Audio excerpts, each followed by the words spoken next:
the News Channel 5 network, this is Morning Line with Nick Beres.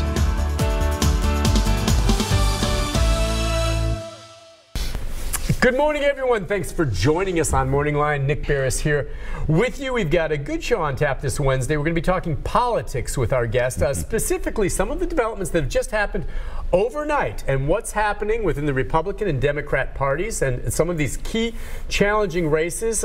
Is there trouble for the Republicans coming up on these midterms, because we've had some special elections with some races both here in Tennessee and a biggie up in Pennsylvania we'll get into, and some of the other issues as well. We'll talk about some of the other key races here in Tennessee.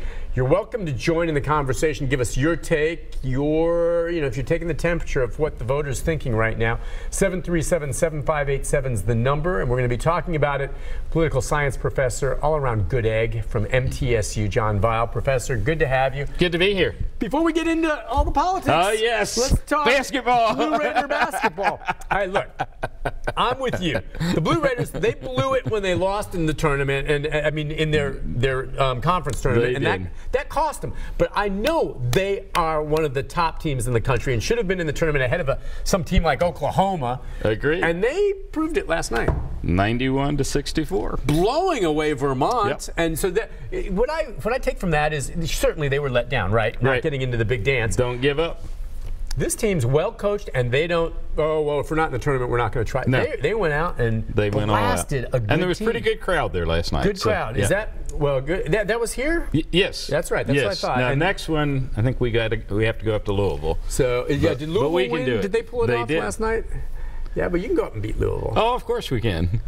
So were you UVA did it with 1.8 seconds left and 4 points behind, so it can be done. Happen. Gosh, that was crazy. You know your basketball. Well, a little bit. All I can say is I was sorry to see that, because that was such a great story. What was it, 2 years ago when they beat Michigan State in the tournament? 2 or 3 years? 2 years ago. I believe it was 2. Yeah, and what a great story. And Herman Davis does a great job there. I just hope you guys can keep him as a coach. I hope so, He's had a run of 3 good years. You got to figure other teams might look for him. But anyway, got that out of the way. Let's talk real quick. You said you stayed up late last night watching what? Well, mostly the Pennsylvania election. Yeah. Talk about why that's important. What's the big deal there? Well, the importance is it's an area. It's sort of coal company. It's southwestern Pennsylvania. Very borders on West Virginia.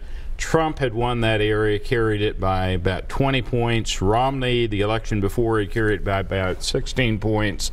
And all of a sudden, it appeared to be, pretty much nip and tuck. I mean, this was such and it still is. It's so Republican that I mean, there were times where Democrats didn't even bother running. No, that's right. That's right. And I, last night, this is the political scientist's dream, which is every vote counts, and I'm 755 somewhere along in there out of over 200,000 votes. It seemed to be the difference, and now it's going to be probably the write-ins. The write-ins, which they're still counting.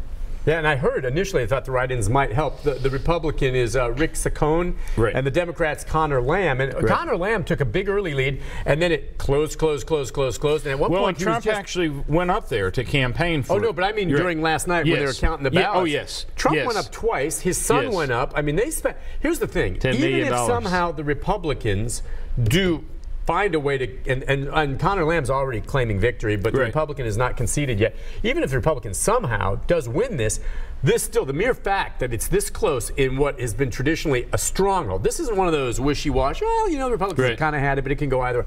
This is a stronghold.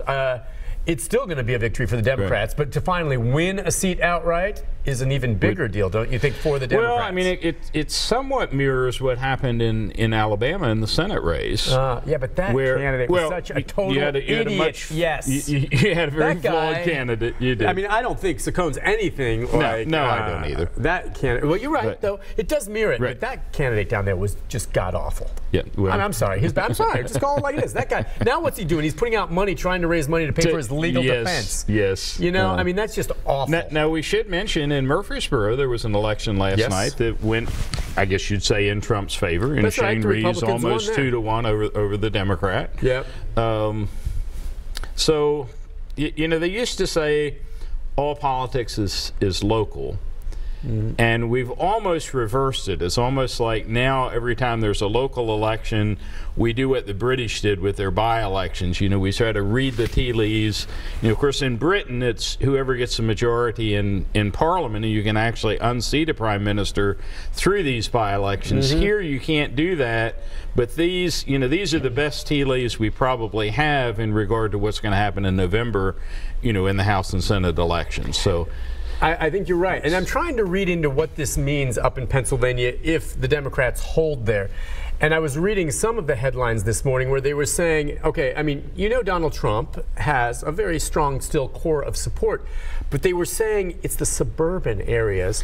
They did. Outside, the families in the suburban areas, many of whom maybe did vote for Donald Trump for president, but now, you know, this time into it, they're like, well, you know, and I think many of them, I'm getting the sense, voted for Donald Trump, not so much because they were thrilled with him, right, but because they couldn't stand Hillary Clinton. Well, and what's interesting is Lamb ran against Pelosi. Yeah. And really did not, I mean, obviously he stressed that he was a Democrat, but he did not openly run against Trump. He's just sort of said, right, that's irrelevant. And, you know, he had, what, military record, former prosecutor. Right. I think it indicates that, you know, well, I think it's sort of a healthy sign, and I'd say the same if it went the other direction, that either party, if they have the right candidate with the right message at the right place, has a chance of winning. Yeah, and when you said not running against Trump, I don't want to break away too quickly from the Pennsylvania thing, because I think that's interesting to talk about, but Bredesen is now running ads where he's clearly saying, I'm not running against Donald Trump. He's our president. And so kind of taking the same page. I think most Democrats... and Diane Black is doing something similar. I'm proud to have worked with the president. But I didn't do it for him. Right, I did it for her. Yeah, you see these ads coming out. I didn't do it.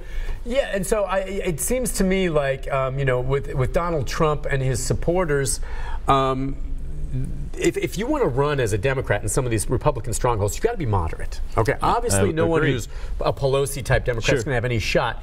But and there are moderate Democrats, and there are moderate Republicans. And so through most of our history, that both parties have been, you know, it's more recent that they've both sort of veered off in the to the extremes. Corners. But in Tennessee, we're Republican. But for someone like Phil Bredesen, who has his background, he's running against a strong Republican candidate, Marsha Blackburn. But he's moderate, and so he would have a chance in a race, especially with his background, being moderate, I think. And that's what he's pushing. He's saying, I'm not running against Donald Trump. I'm going to do what's best for our state, whether it's a Trump proposal or otherwise. And actually, you know, there was a little bit of pushback against Blackburn in people saying, well, Republicans from Tennessee are traditionally, you know, the Howard Bakers of the world, the Alexanders, the people in the middle, and do we want to push a Republican that's a little, you know, farther off in one direction or another?